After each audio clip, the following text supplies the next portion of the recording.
এই দুনিয়াতে নবী নবী কইরা বিদায় হইয়া যান, কবরে যাইয়া দেখবেন নবী আপনার কবরে হাজির হয়ে গেছে।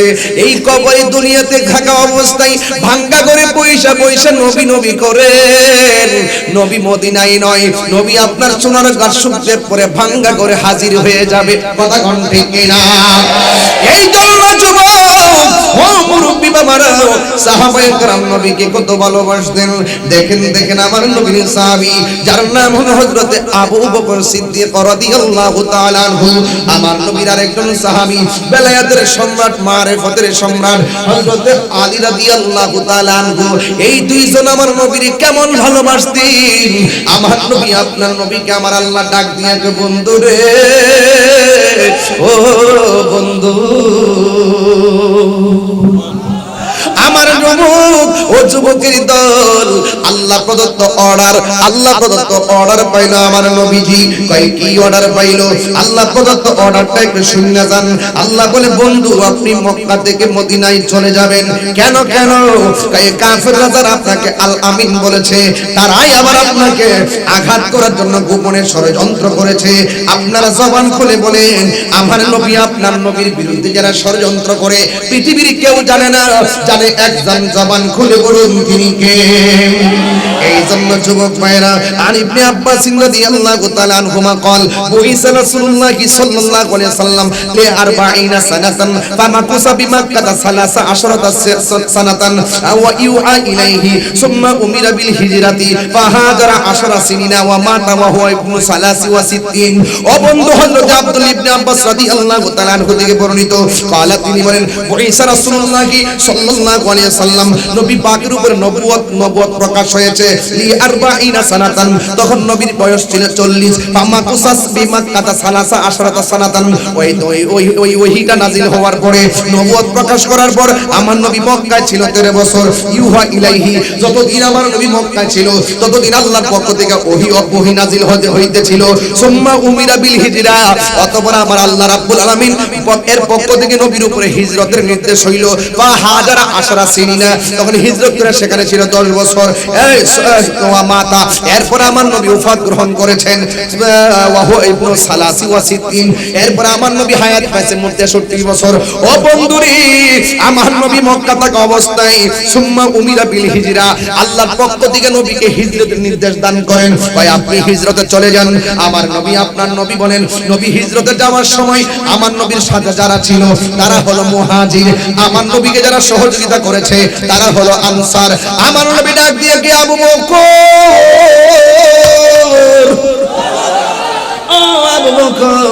আমি চলে যাব মক্কা থেকে মদিনায়। সিদ্দিক আকবর চোখের পানি ফালাইয়া কান্না শুরু করলেন, ইয়া রাসূলুল্লাহ নবী গো, যারে দেখলে ক্ষুধা দূর হইয়া যায়, যারে দেখলে ক্ষুধা দূর হইয়া যায়, যারে দেখলে ঘুম চলে যায়, সেই নবী যদি আমাকে ছেড়ে চলে যাই আমি কার চেহারা দেখে ক্ষুধা দূর করব? একটাবার খেয়াল করে দেখেন নবীর সাহাবীরা জান্নাতি, এরপর নবীরে কত বেশি ভালোবাসতো। আর টুন্না মুন্না শায়েখ পূজারীরা জান্নাত যাবে দূরের কথা, আরে বেটা নামাজ যে ফরজ কবুল হইছে না জানোস নি? কয় না। রোজা যে রাখছ কবুল হইছে কি জানোনি? কয় না। হজ যে করছ কবুল হইছে কিনা জানোনি? কয় না। যাকাত যে দিছ কবুল হইছে কিনা জানোনি? কয় না। নবীর যে ভালোবাসো জানোনি? ওই শায়েখের গোষ্ঠীরা কইব 40 বছর জানি না, 23 বছর জানি। তখন কইব তোর কপালে আছে জুতার বাড়ি। আর আমরা যদি জিজ্ঞাসা তোর কি আছে, আমরা নামাজ নাই, আমরা রোজা নাই, নামাজ পড়ছি কবুল হইছে কিনা জানি না, রোজা রাখছি কবুল হইছে কিনা জানি না, যাকাত দিছি কবুল হইছে কিনা জানি না, তাইলে তুমি কি লইয়া হাসর মাঠে উঠবা? আমরা বলবো আমরা নবী লইয়া উঠব। জন্ম আমার নবীর যুগে। আরে বেটা সোনার ঘাটের মানুষ গজল পাগল, আমি জানি আগে তুই বলেন এসে শ্বশুর বাড়ি এলাকা নিয়ে জন্ম আমার নবীর যুগে,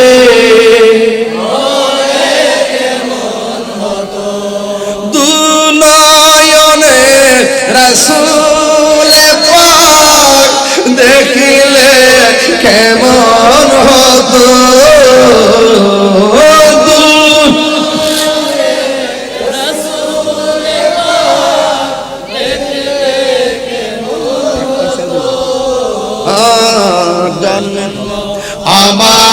নবীর যুগে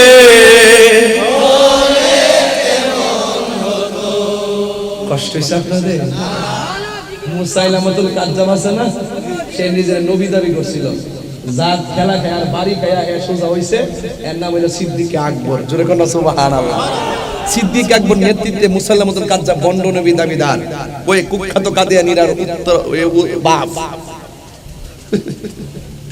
একটা হলো ক্লিয়ার কাদিয়ানী আর হলো চুপা চুপা কাদিয়ানী চুপি চুপি বলো কেউ জেনে যাবে এর হইলো চুপি চুপি ডলার খায়া কালার হল্লাইতাছে কথা কোন ঠিক না বেঠে চুপি চুপি ডলার খায়া যখন কালার হল্লাইতাছে ওই মুহূর্তে তাহিরের হাতে এসে ধরা পড়েছে কথা কোন ঠিক না বেটি যারা আংরে বেরামু এখনো সময় আছে তওবা করো জুতাটা কামড় দিয়া তওবা করো মদিনা যায় না তওবা করো নবীর দরবারে যাও যায় কে নবী গো ভুল করছি maaf করো তাইলে আল্লাহ maaf করবে কথা কোন ঠিক কিনা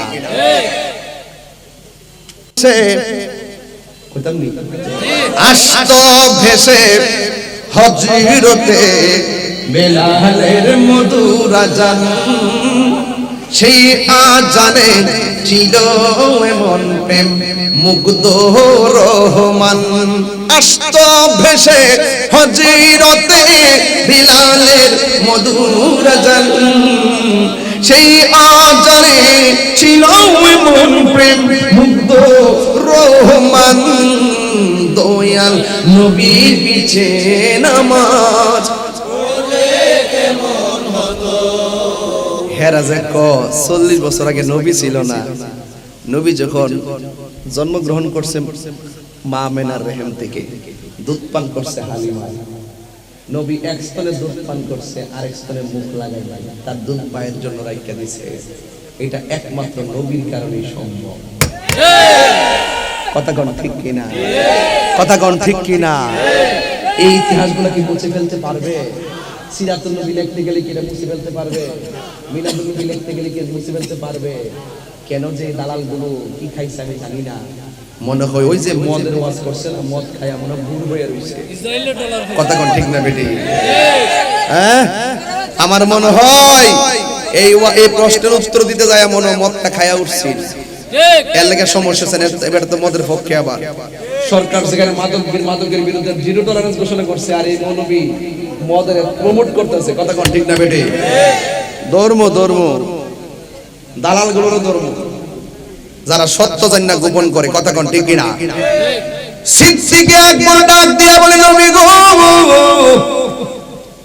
ও মায়ের নবীজি আপনি চলে গেলে আমি কার চেহারা দেখে খোদা দূর করব এবার আমার হযরত আবু বকর সিদ্দিক রাদিয়াল্লাহু তাআলার চোখের পানি দেখা আমার নবী আপনার নবী ডাক দিয়া বলে আবু বকর চিন্তা করো না আমি নবী যখন যাব আমি তুমি আবু বকরকে সাথে করে আমি মক্কা থেকে মদিনায় যাব জুরি জুরি কি সুবহানাল্লাহ বলা যাবে না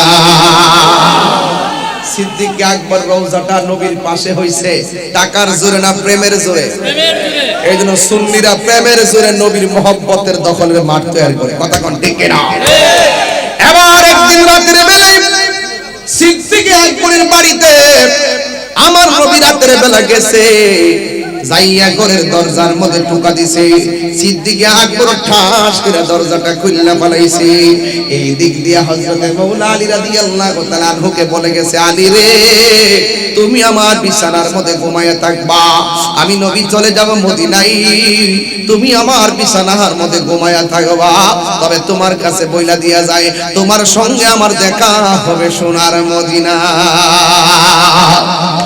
ওই মাওলানা আলী রাদিয়াল্লাহু তাআলা নবী পাকের বিছানার মধ্যে মাথা মোড়ায়া শুয়ে রইছে ওই দিক দিয়া কাফের ঘরের ভিতরে ঢুকছে দুইটা তলোয়ার মাথা দিয়া বিছানার চাদরটা সরাইয়া কয় তুমি কে কয় আমি হইলাম আলী কয় মুহাম্মদ সাল্লাল্লাহু আলাইহি ওয়াসাল্লাম কোথায় কয় তিনি সামনের দিকে গেছে এরপরে কাফেররা বের হয়ে গেছে যুবক আলী রাদিয়াল্লাহু তাআলা জিজ্ঞাসা করি হে আলী কাফেররা তো নবীরে তালাশ করতেছে মারার জন্য, আপনি মাথার মধ্যে কাপড় মোড়ায় ঘুমায় রইছেন, যদি কাফেররা আপনাকে নবী মনে কইরা মাইরা ফলাইতো, হযরত আলী রাদিয়াল্লাহু তাআলা আনহু জবাব দেয়, আমি ভয় পাবো কেন? আমার নবী কইলা গেছে, আলী রে তুমি আমার বিছানায় ঘুমায়া থাকো, তুমি ঘুমায়া থাকো, তোমার সঙ্গে আমার দেখা হবে সোনার মদিনায়। আমি আলীর বিশ্বাস হলো মদিনায় যাইয়া নবীর সঙ্গে দেখা হওয়ার আগে পৃথিবীর কেউ আমারে মারতে পারবে না।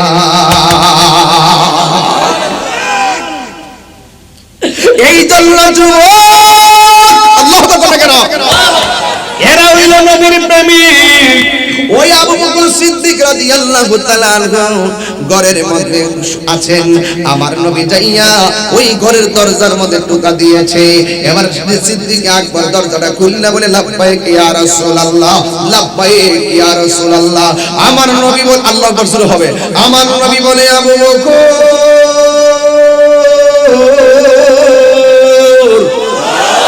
তুমি কি ঘুমাও নাই? আমি যে আজকে রাত্রে আসবো তোমার তো বলি নাই, তুমি কি ঘুমাও নাই?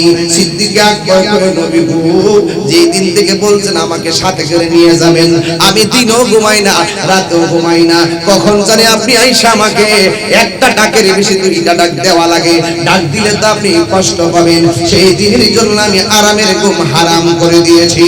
চিৎকার মেরে বলুন সুবহানাল্লাহ। আমার নবী, আপনার নবী সিদ্দিক আকবরকে নিয়ে রওনা হয়েছে, সামনে একটা ইহুদির বাড়ি, কাফেরের বাড়ি। সিদ্দিক আকবর ডাক দিয়ে, নবী গো আপনি একটু পিছনে থাকেন, আমি সামনে থাকি। আমার নবী বলে আবু বকর সেটা বিয়াদবি। আবু বকর কই নবী গো এরা হলো কাফেরের বাড়ি, ওরা তো আপনাকে মারার জন্য খুঁজতেছে, যদি আপনারা দেখতে ফেলায় তীর মাইরা আপনাকে আঘাত করতে পারে, এই জন্য আমি আবু বকর আপনার সামনে থাকবো। একটা তীর বুঝি না, দুইটা তীর বুঝি না, 100 তীর আসলেও সব তীর আমার বুকের মধ্যে নিব, কিন্তু আপনি নবীর বদন মুবারকে একটা তীরের আঘাত আমি লাগতে দিতাম না।